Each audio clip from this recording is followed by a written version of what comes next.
Oasis were one of the most popular and influential bands of the past 20 years, taking the world by storm during the mid-90s and gaining both critical and commercial success in a 15-year period.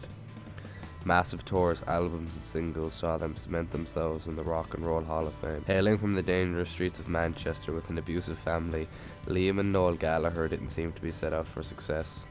Noel became a roadie for the Inspiral Carpets during their world tour before coming home to Manchester. When he returned, younger brother Liam had joined the band despite showing no interest in music beforehand. Liam became the singer for an early band with the other founding members, Paul Bonehead Arthurs, Tony McCarroll and Paul Quigsy McGuigan. Before this, Bonehead's band was known as The Rain, and they didn't really achieve much. Noel transformed them into something different musically, simplifying the drum beats, bass lines and guitar riffs. After getting signed on to Creation Records by Alan McGee, Oasis had finally made it from the seeming hopelessness of Manchester. Their first album came out on August 29th, 1994, and it was called Definitely Maybe.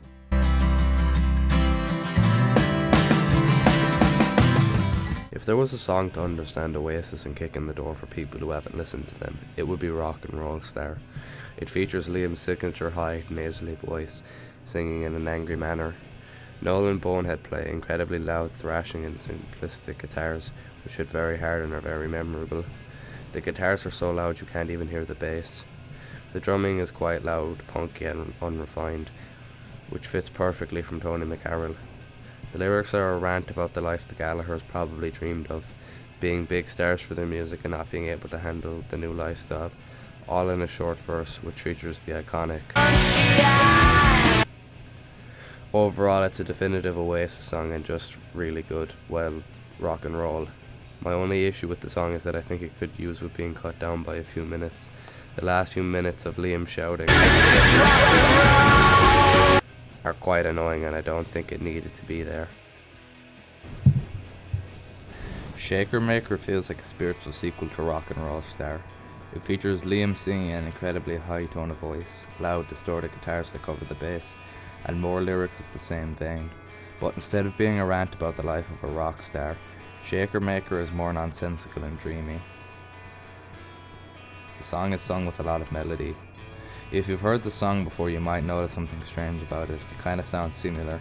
And you'd be right. The song directly borrows from I'd Like to Teach the World to Sing, and Liam often sings the verse from that when he performs it live, to take the piss out of Coca-Cola, who sued the band for $500,000. The verse also features one of my favourite Oasis parts.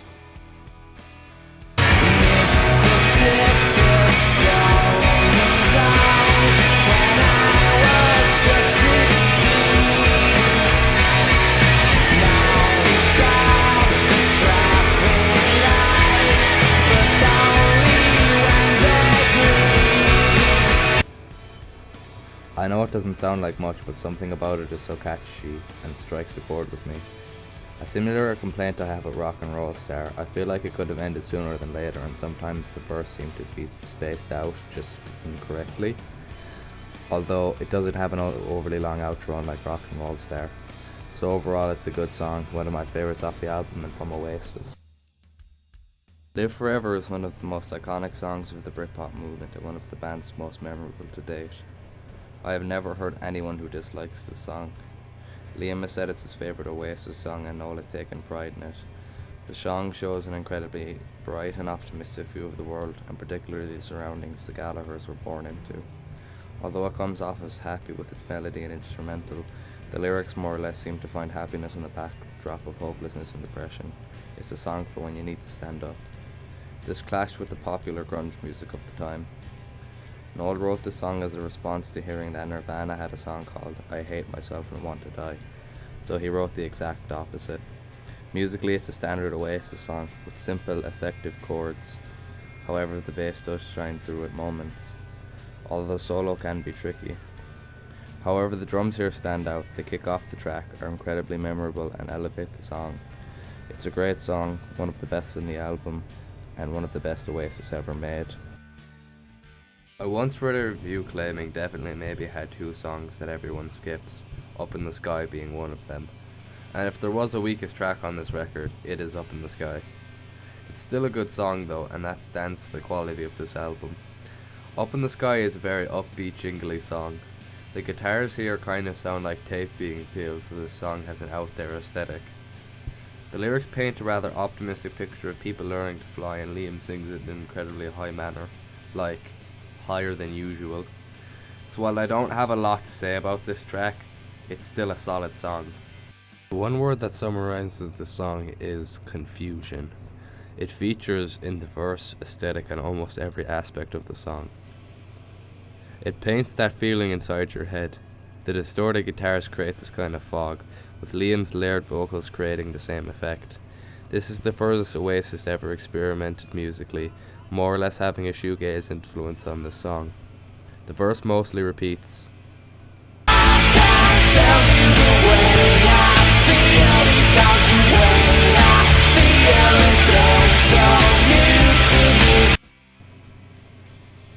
And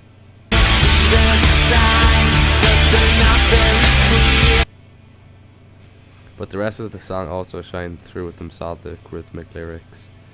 Something else to take note of is that this is the first Oasis song Liam wrote, at least according to Tony McCarroll. Tony claims Liam came up with it during a rehearsal before Noel joined the band. However, you have to take that with a grain of salt, of course. The outro features Liam singing,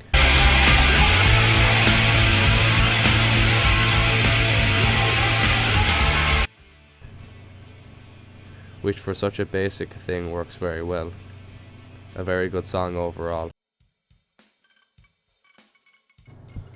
Supersonic is a powerful beast of a song.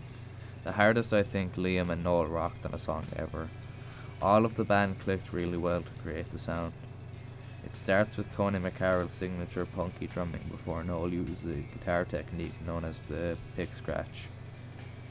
A general note to make is that from the intro to the verse to the solos, this song is guitar glory. Both Noel and Bonehead's guitar parts are so simple but effective. It makes you feel powerful just listening to it. For many, Oasis were the band that made them want to play guitar. If it was a song like Wonderwall, Morning Glory, Talk Tonight or Live Forever, Oasis opened the gateway for many to begin guitar. For me, the Oasis song that did it was this one. From the minute I heard it, I wanted to play it on guitar.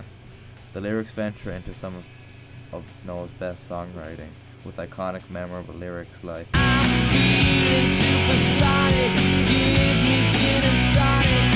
You can have it all, but how much do you want it? You can sail with me in my yellow submarine. You need to find out, 'cause no one's gonna tell you what I'm on about.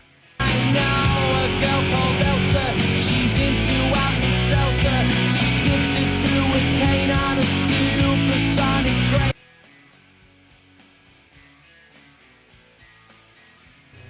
All of these lyrics are incredibly memorable and stick with the listener. The one downside is that Quigsy never gets a moment to shine over the guitars. This was Oasis's first single, and the story behind it is actually quite funny. Oasis had only recently been signed to Creation Records and were straining to put out a new single. While the rest of the band were sent out to get a Chinese, Noel went into another room in the studio and wrote Supersonic in that time period. When the rest got back and heard about it, they went into the studio and recorded it all in one night. And it worked well. It was a song that took Oasis from up-and-comers to giants, waiting to grow more and more. Bring It On Down was going to be Oasis's first single, and it's easy to see why. It is some of the hardest Oasis thrashes on any of their records. It features some very thrashy lyrics like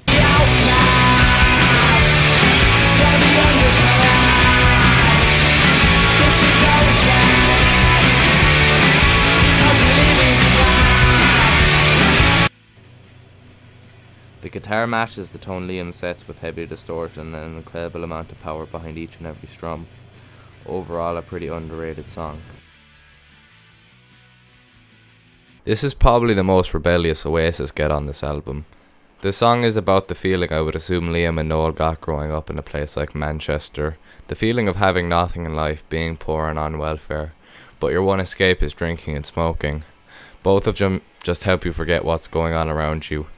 Lyrically, this has to be one of my favourite Oasis songs, featuring iconic lines like is it my imagination or the finest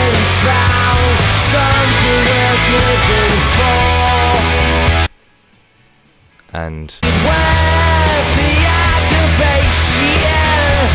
find yourself a job when there's nothing worth working for. the guitars pound harder on this one, with a sort of buzzing going on in the background. It creates this incredibly heavy sound along with the drums that make this song so effective. Overall, a top tier song and one of my favourites from Oasis, and definitely maybe. If the last track was the most rebellious, this is the most corny. Not a bad thing though. Daisy's Dinner is a song about impressing a girl and taking her out to get lasagna and her friends getting jealous because of it. Or that's how it would seem. Alan McGee claimed that the song is actually a piss take of the Britpop movement of the time, like Suede and Blur. However, I choose not to believe that. The song itself is so stupid when you break it down, but something about it is just so charming. This is the only song Liam refuses to perform live, and it's not hard to see why. The song doesn't rock as hard as most of the album, but it's still really enjoyable. Slide Away is the conventional Oasis song musically, with the sturdy guitars, unhearable bass and unrefined pounding drumming. Liam's voice is ever the same, but the lyrics are what set the song apart. This is the album's love song, as you can see in the lyrics.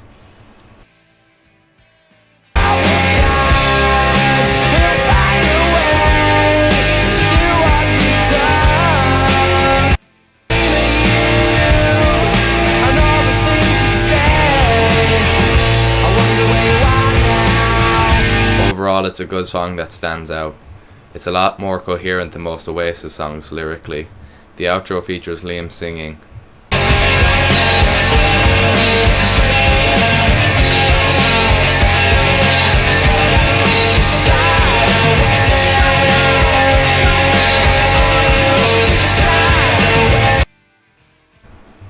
which is really catchy and elevates the mood of things a lot. The After Party. Calming down after the noise and rock and roll of Definitely Maybe is over. The song is about Noel's then girlfriend before he got famous. She was annoyed at his guitar playing and left him, thinking he'd getting nowhere. The song is from her perspective though, but it perfectly describes life in retirement and a hatred for youth that one used to mirror. The song is a very stripped down acoustic song that seems to be played off tune to create a rickety guitar sound. It's the perfect end to the roller coaster. So that was Definitely Maybe. It's one of my favourite albums of all time, and it has had a huge influence. The album toppled the Beatles' Please Please Me as the fastest selling debut record in British history. I give this album a 10 out of 10, although if you listen to it on full volume you might go deaf.